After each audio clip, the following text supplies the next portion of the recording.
Hello friends, എല്ലാവർക്കും കാറ്റത്തെ കളിക്കൂടിൻ്റെ വരാൻ പോകുന്ന അപ്കമിംഗ് എപ്പിസോഡിൻ്റെ റിവ്യൂയിലേക്ക് സ്വാഗതം. അങ്ങനെ ഒരു ആക്സിഡന്റ് ഉണ്ടായത് കാരണം സുധീഷിന് ജോലി നഷ്ടപ്പെട്ടിരിക്കുകയാണ്. തോമസ് ചേട്ടനുമായി സംസാരിക്കാനായി ഒരു ദിവസം സുധീഷ് ട്രാവൽസിലേക്ക് വരുന്നുണ്ട്. തൻ്റെ സ്ഥിരം കസ്റ്റമേഴ്സൊക്കെ മറ്റു ഡ്രൈവർമാരുടെ അടുത്തേക്ക് പോകുന്നത് കണ്ട് സുധീഷിനാകെ വിഷമാവുന്നു. ഒരു സ്റ്റാഫ് സുധീഷിനെ കണ്ട്, എന്താ സുധീഷ് ഈ വഴിയൊക്കെ, നിനക്കിവിടെ കുറച്ച് നാളത്തേക്ക് ജോലിയില്ലല്ലോ എന്നൊക്കെ ചോദിക്കുമ്പോൾ, ഇത് കേട്ടുകൊണ്ടുവന്ന മറ്റൊരു സ്റ്റാഫ്, ജോലിയില്ലേ, എന്ത് പറ്റിയെന്ന് ചോദിക്കുമ്പോൾ, നീ അറിഞ്ഞില്ലേ സുധീഷ് ശരിക്കും വണ്ടി ഓടിക്കാതെ ഒരു ആക്സിഡന്റ് ഉണ്ടായി. അന്ന് പോലീസ് കുറച്ച് നാളത്തേക്ക് വണ്ടി ഓടിക്കാൻ പാടില്ല എന്ന് പറഞ്ഞുകൊണ്ട് ലൈസൻസ് തടഞ്ഞു വെച്ചിരിക്കുകയാണ്. എന്താ ഇപ്പോൾ ഇങ്ങോട്ട് വന്നതെന്ന് ചോദിക്കുകയാണ് സ്റ്റാഫ്. ഞാൻ ഓണറിനെ കാണാനാണ് വന്നത്. ഞാനിവിടെ ജോലി ചെയ്തിരുന്ന ആളാണ്. ജോലി ഉണ്ടെങ്കിലും ഇല്ലെങ്കിലും ഞാനിവിടെ വരും. ഇങ്ങനെയൊന്നും പറയേണ്ട ആവശ്യമൊന്നും ഇല്ല എന്ന് പറഞ്ഞുകൊണ്ട് സുധീഷ് തോമസ് ചേട്ടനെ കാണാനായിട്ട് പോവാണ്. എന്നിട്ട് അയാളുമായിട്ട് സംസാരിക്കുമ്പോൾ, ഒരു മാസത്തേക്ക് ഒന്നും ചെയ്യാനാകില്ല എന്നും വെയിറ്റ് ചെയ്തേ പറ്റൂ എന്നും അയാൾ പറയുന്നുണ്ട്. അപ്പോൾ ഇത് കേട്ട് വിഷമത്തോടെ സുധീഷ് അവിടെ നിന്നും പോവാണ്. പിന്നീട് സുഭാഷും നികേഷും നിതീഷും ഹരീഷും ഭക്ഷണം കഴിച്ചുകൊണ്ടിരിക്കുമ്പോൾ സുധീഷ് വിഷമത്തോടെ വന്ന് ഇറയത്തിരിക്കുകയാണ്. ഭാസ്കരനാണെങ്കിൽ ആ സമയം വരുന്നുണ്ട്. എന്താ സാർ അകത്തേക്ക് പോകുന്നില്ലേ എന്ന് ചോദിക്കുമ്പോൾ, ഇവിടെ തന്നെ അങ്ങ് ഇരുന്ന് കളഞ്ഞല്ലോ, നടക്കുന്നതൊക്കെ ഞാനും കാണുന്നുണ്ട്. ഈ വീട്ടിൽ ആരും തരുന്നില്ലല്ലോ, മോളെ വണ്ടി അടിക്കാൻ കൊണ്ടുപോയി, അവള് വേണ്ടാന്ന് പറഞ്ഞു. അത് കേട്ട് ഇവരെയൊക്കെ മിണ്ടാതെ നിന്നു. നിന്റെ പെണ്ണിന്റെ കൂടെ ജീവിക്കണമെന്ന് അവർക്ക് ആഗ്രഹമില്ലേ? ഇത് കേട്ട് സുഭാഷ് അങ്ങോട്ട് എരികേറ്റാണല്ലേ എന്ന് ചോദിക്കുന്നുണ്ട്. പിന്നെ നടന്നതൊക്കെ ഞാൻ കാണുകയല്ലേ, കണ്ണു കെട്ടി ഇരിക്കൊന്നും അല്ലല്ലോ എന്നൊക്കെ പറയുന്നുണ്ട് ഭാസ്കരൻ. ഇപ്പോൾ നിന്റെ ജോലിയും പോയില്ലേ, അവൾ നിന്റെ ഭാര്യയാണെന്ന ചിന്ത നിനക്കും ഇല്ല. നിന്റെ അവസ്ഥ ഓർക്കുമ്പോൾ എനിക്ക് സങ്കടം വരുന്നു എന്നൊക്കെ ദേഷ്യത്തോടെ സുഭാഷ് പറയുന്നുണ്ട്. പുറത്ത് സമാധാനം ഇല്ലാണ്ടാണ് ഇങ്ങോട്ട് വന്നത്, ഇവിടെ അതിലും വലിയ സമാധാനക്കേടാണല്ലോ എന്ന് പറയുന്നുണ്ട് കേട്ടോ സുധീഷ്.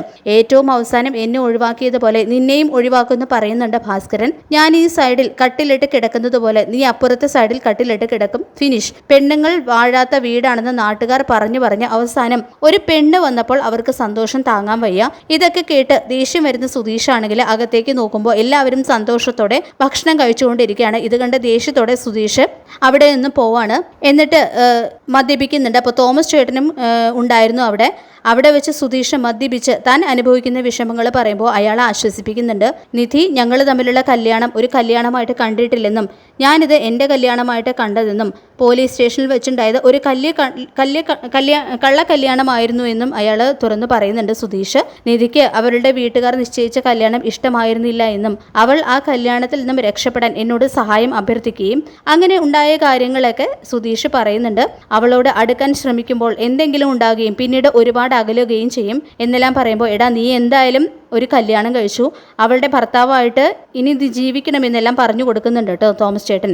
അതെങ്ങനെയാ തോമസ് ചേട്ടാ, അവൾ എന്നെ ഭർത്താവായിട്ട് കാണുന്നില്ലല്ലോ, അവിടെയാണ് നിനക്ക് തെറ്റുപറ്റിയത്. പെണ്ണുങ്ങളെല്ലാം ഒന്നും തുറന്നു പറയില്ല, നമ്മൾ വേണം മനസ്സിലാക്കിയെടുക്കാൻ. അന്ന് ഞാൻ പോലീസ് സ്റ്റേഷനിൽ വെച്ച് കണ്ടതാണ് നിന്നെ അവൾ പുറത്തു കൊണ്ടുവരാൻ ശ്രമിക്കുന്നതും വിഷമിച്ചു നിൽക്കുന്നതും. നീ നിന്റെ അവകാശം അവളുടെ അടുത്ത് കാണിക്കണം എന്നെല്ലാം പറഞ്ഞു കൊടുക്കുന്നുണ്ട് കേട്ടോ തോമസ് ചേട്ടൻ. അധികാരത്തോടെ സംസാരിക്കുന്ന ആണുങ്ങളെയായിരിക്കും പെണ്ണുങ്ങൾക്ക് ഇഷ്ടം എന്നെല്ലാം തോമസ് ചേട്ടൻ പറഞ്ഞത് പ്രകാരം മദ്യപിച്ച് ലേക്ക് കേട്ട് കിളിക്കൂട്ടിലേക്ക് വരുന്നുണ്ട് സുധീഷ്. നിധിയുടെ റൂമിനടുത്തേക്ക് വരുന്നുണ്ട്. എന്നിട്ട് റൂമിനകത്ത് കയറി വാതിലടച്ച് കുറ്റിയിടുകയാണ്. ഇതറിയാതെ നല്ല ഉളക്കത്തിലാണ് കേട്ടോ നിധി. സുധീഷാണെങ്കിൽ വേഗം തന്നെ അവളുടെ ബെഡിൽ അവളുടെ അടുത്ത് ഇരിക്കുകയാണ്. പെട്ടെന്ന് നിധി ഞെട്ടിയുണരുന്നുണ്ട്. ഇയാൾ എന്താ കാണിക്കുന്നതെന്ന് നിധി ദേഷ്യത്തോടെ ചോദിക്കുന്നുണ്ട്. ഞാനിനി ഇവിടെ കിടക്കുന്നതെന്നും പറഞ്ഞുകൊണ്ട് ഹാളിൽ കിടക്കാനൊന്നും പറ്റില്ല എന്നും പറയുന്നു. ഇത് കേട്ട് ദേഷ്യത്തോടെ ലൈറ്റ് ഓൺ ചെയ്ത് സുധീഷിനോട് പുറത്തേക്ക് ഇറങ്ങി പോകാൻ പറയുന്നുണ്ട് നിധി.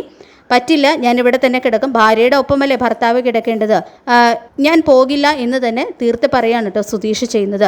എന്നാൽ ഞാൻ പുറത്തു പോകാം എന്ന് പറഞ്ഞുകൊണ്ട് നിധി പോകാൻ ഒരുങ്ങുമ്പോൾ മുന്നിലേക്ക് കയറി നിൽക്കുന്നുണ്ട് സുധീഷ്. ഇത് ആവശ്യമില്ലാത്ത കാര്യമാട്ടോ സുധീഷ് ചെയ്യുന്നത്, മര്യാദയ്ക്ക് മുന്നിൽ നിന്ന് മാറുന്നു പറയുന്നുണ്ട് നിധി. മാറില്ലാൻ പറ്റില്ല എന്ന് പറഞ്ഞ് സുധീഷ് പറയുമ്പോൾ നിധി കരഞ്ഞുകൊണ്ട് ഉറക്കെ സുഭാഷ് ഏട്ടൻ എന്ന് വിളിക്കുന്നുണ്ട്. അപ്പോൾ സുധീഷ് പറയുന്നുണ്ട്, തുടങ്ങി സുഭാഷ് ഏട്ടനെ നീ എന്തിനാ ഇപ്പോൾ വിളിക്കുന്നത്? കതകു തുറക്കാൻ സുധീഷിനോട് വീണ്ടും നിധി ആവശ്യപ്പെടുമ്പോൾ ഇല്ല എന്ന് തന്നെ പറയുന്നുണ്ട് സുധീഷ്. ആ സമയം പൊട്ടിക്കരഞ്ഞുകൊണ്ട് നിധി സുഭാഷിനെ വിളിച്ച് കതകു തുറക്കാൻ പറയുന്നുണ്ട്. പെട്ടെന്ന് ഡോർ ലോക്കും ചെയ്യുന്നുണ്ട് കേട്ടോ സുധീഷ്. പെട്ടെന്ന് ഇത് കേട്ട് സുഭാഷ് എണീറ്റ് ലൈറ്റ് ഓൺ ചെയ്ത് നികേഷിനെയും ഹരീഷിനെയും ഒക്കെ വിളിക്കുന്നുണ്ട്.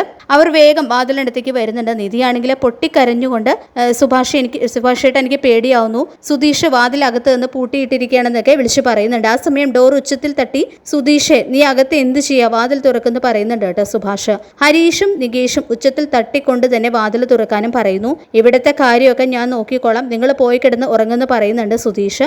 ബഹളം കേട്ട് ഉറക്കമുണർന്നു വരികയാണ് ഭാസ്കരനും. സുഭാഷേട്ട കതക് തുറക്കാൻ പറയുന്ന നിധി പറയുമ്പോൾ ഡോറ് തുറന്ന് ഇറങ്ങി വരാനാ പറഞ്ഞെന്ന് പറയുന്നുണ്ട് സുഭാഷ്. പെട്ടെന്ന് സുധീഷിനെ തള്ളിയിട്ട് ഡോറ് തുറക്കുകയാണ് കേട്ടോ നിധി മോളെ എന്താ പറ്റിയെന്ന് ചോദിച്ചുകൊണ്ട് വരികയാണ് സുഭേഷും. എന്താ ഇവിടെ കാട്ടുന്നതെന്ന് സുധീഷിനോട് സുഭാഷ് ചോദിക്കുന്നുണ്ട്. ഞാൻ ഇവളുടെ ഭർത്താവാണ്, ഞാൻ ഇവളുടെ ഒപ്പം റൂമിൽ കിടക്കും, എൻ്റെ ഭാര്യയല്ലേ ഇവൾ. റൂമിനകത്ത് വന്നത് മുതൽ സുധീഷ് ഇങ്ങനെയാണ് സംസാരിക്കുന്നതെന്നൊക്കെ പറയുന്നുണ്ട് കേട്ടോ നിധി. നീ എന്താ കംപ്ലൈൻ്റ് ഒക്കെ പറയുന്നത്? ഞാൻ അവളുടെ അരികിൽ കിടക്കുന്നതിന് സുഭാഷേട്ടനെ എന്തിനാ ഇവൾ കംപ്ലൈൻറ്റ് ചെയ്യുന്നത്? ഇത് കേട്ട് കരണത്തിലിട്ട് ഒന്ന് കൊടുത്തതിന് ശേഷം കുടിച്ചു വന്ന അനാവശ്യം കാണിക്കുന്നോടാന്ന് ചോദിക്കുന്നുണ്ട് സുഭാഷ്. വീണ്ടും ഞാൻ ഇവിടെ തന്നെ കിടക്കുമെന്നും ഞാൻ ഇവളുടെ കൂടെ കിടക്കുന്നതിന് ആരും ചോദ്യം ചെയ്യാൻ വരണ്ട എന്നൊക്കെ പറഞ്ഞുകൊണ്ട് കിടക്കാൻ നോക്കുമ്പോൾ വീണ്ടും സുധീഷിന്റെ കരണത്തിനിട്ട് തല്ലുന്നുണ്ട് സുഭാഷ്. ആ സമയം തിരിച്ചു തല്ലാൻ ഒരുങ്ങിയ സുധീഷിനെ കണ്ട് ഞെട്ടി നിൽക്കുകയാണ് കേട്ടോ എല്ലാവരും.